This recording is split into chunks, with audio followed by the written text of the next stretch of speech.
On December 26, 1989, I tried crystal methamphetamine for the first time and taught myself to play the tambourine. A couple nights prior, I'd met the girl of my dreams. I had just moved to California. I was fresh off the Greyhound, and we took X and hooked up and made love to Edie Brickell and the New Bohemians, and I was in love.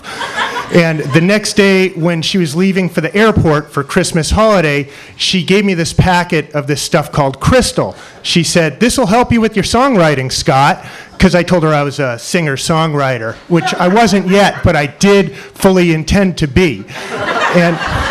And so on the 26th, I was stuck in the house, because there was torrential rain and everybody was gone for the holidays, and I had just bought this big tambourine, the best money could buy, $85, big, thick, neon tambourine, solid, concert ready. And I had this crystal and some malt liquor, so I decided I'll teach myself how to take this crystal and teach myself to play the tambourine, because I wasn't really a powder drug guy, but this girl was so hot and I was in love with her, and she was into this and she was having sex with me, so I'm going to learn how to do this and I'm going to be the best at it.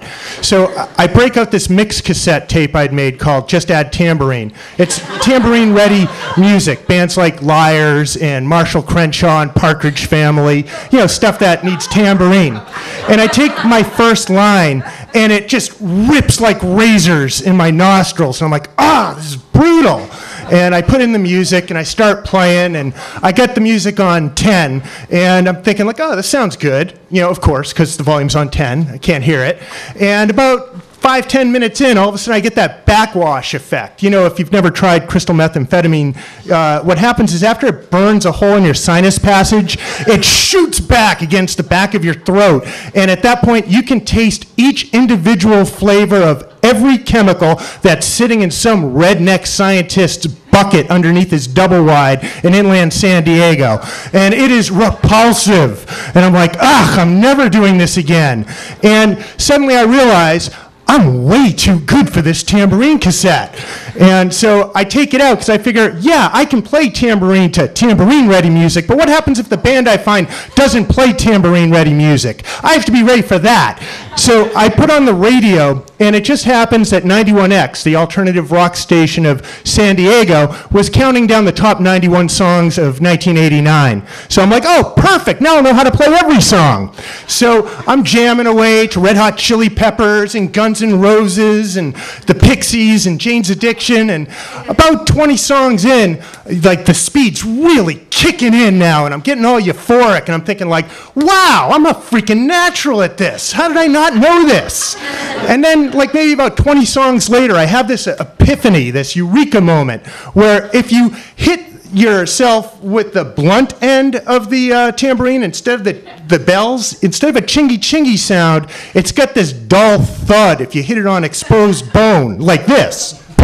And I'm thinking like, wow, why has no one ever thought of this before? A bunch of pussy tambourinists. So now I'm banging it on my head and just whacking away on every exposed bone of my body, my ribs and shoulders and kneecaps and skull. And like 20 songs later, we're in the top 20, and now I'm like totally euphoric, and I'm imagining myself on the cover of Rolling Stone magazine. Voodoo, Star Child, badass tambourine man, he's wicked awesome, yeah! And I'm just banging away, and the top 10 starts playing, and now Edie Brickell is on, she's number 8, and I'm thinking like, oh my God, that's our song! And I'm imagining us like playing naked, I'm on the tambourine, and she's singing, never saw her again.